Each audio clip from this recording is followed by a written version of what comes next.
दोस्त, किसी ने बड़े ही कमाल की बात कही है कि जितना कठिन आपका संघर्ष होगा उतनी ही शानदार आपकी जीत होगी। दोस्त, आज मैं एक ऐसे स्टूडेंट के बारे में बताने जा रहा हूँ जिनके पास पैसे ना होते हुए भी बड़े सपनों को संजोकर खुद को पढ़ाई में झोंक दिया। दोस्त, इनके पिताजी बहुत गरीब थे। जब सभी लोग सो रहे होते थे तब इनके पिताजी सुबह 3 बजे उठकर अखबार की फैक्ट्री में बंडल बनाने जा रहे होते थे ताकि सुबह जल्दी सभी के पास अखबार पहुंचा सके।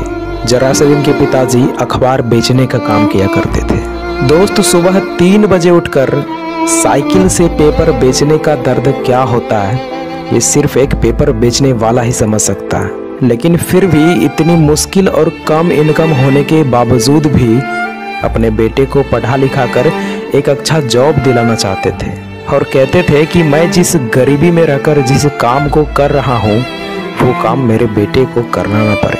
दोस्तों, किसी तरह संघर्ष में जीवन बिता के इसने 10th एग्जाम को अच्छे अंक से पास किया। लेकिन इसका 10th तक का सफ़र इतना भी आसान नहीं था। इसने किताबें भी अपने दोस्तों से मांग मांग कर पढ़ाई किया था। दोस्त, ये लड़का 12th की तैयारी के साथ साथ IIT JEE का भी तैयारी करना चाहता था। तो इसने अपने पिताजी से कहा कि पिताजी, मुझे कोचिंग में एडमिशन करा दीजिए, मैं IIT JEE का भी तैयारी करना चाहता हूँ। तो दोस्त, इनके पिताजी बोले कि बेटा फ़ी कितना है? तो इसने बोला कि पिताजी 50,000। तो दोस्त, इनके पिताजी 50,000 सुनकर बिल्कुल खामोश रह गए, कुछ बोल ही नहीं पाए। कुछ देर बाद बोले कि बेटा, अब मुझे कोई कर्ज भी नहीं दे रहा है। एक अखबार बेचने वाले को कोई कर्ज नहीं देता। मैं अब कोचिंग तुम्हें नहीं करा सकता। बेटा, पहले तुम 11th और 12th करो, उसके बाद फिर हम पैसे का इंतज़ाम करते हैं।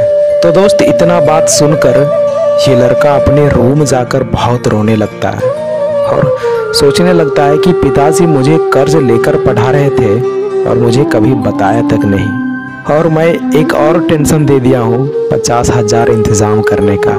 ऐसा क्यों किया मैंने? तभी इसने सोचा कि नहीं, अब मैं अपने पेरेंट्स पर ज़्यादा प्रेशर नहीं दूंगा। और दोस्त, उसी समय एक कोचिंग वाले सुपर 30 का बैच निकाला था जिसमें एक एंट्रेंस टेस्ट होता था, उसे पास करने से ही फ्री में एडमिशन हो जाता था। तो दोस्त, ये लड़का बहुत मेहनत किया और इस सुपर 30 एग्ज़ाम को पास कर गया और इसका एडमिशन फ्री में हो गया। और दोस्त, जो लड़का इतना गरीबी को देखा हो, अपने पिता की मजदूरी को देखा हो और आपको लगता है कि ये मौका को गवाता, बिल्कुल भी नहीं यार, ये इस मौके को नहीं गवा सकता था, क्योंकि इसे अपने घर की हालात को सही करना था। अपने पिताजी को उस काम से छुटकारा दिलाना था जिस काम को करने के लिए वह 30 सालों से सुबह 3 बजे उठकर करने के लिए जाया करते थे। और इसने डिसाइड किया कि जब मेरे पिताजी 30 सालों से सुबह 3 बजे उठकर मजदूरी करने के लिए जा सकते हैं तो मैं 3 बजे उठकर क्यों नहीं पढ़ सकता?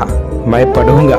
I am ready for that. तो दोस्त, इसके बाद ये लड़का खुद को पढ़ाई में झोंक दिया और इसने अपने पहले ही प्रयास में IIT जैसे बड़े एग्जाम को क्रैक कर दिया। और जो पिता अखबार बेचते थे, एक दिन वही पिता उसी अखबार के सुर्खियों में छा गया। तो दोस्त, इस कहानी से हमें यही सीख मिलता है कि आपकी सफलता आपके सोच पे डिपेंड करता है। अगर ये लड़का सोचता कि मेरे पास पैसे नहीं है, मैं नहीं पढ़ सकता, तो शायद आज ये IIT एग्जाम क्रैक नहीं कर पाता। और डॉक्टर APJ अब्दुल कलाम साहब ने बोले थे कि जैसा आप सोचते हो वैसा ही बन जाते हो।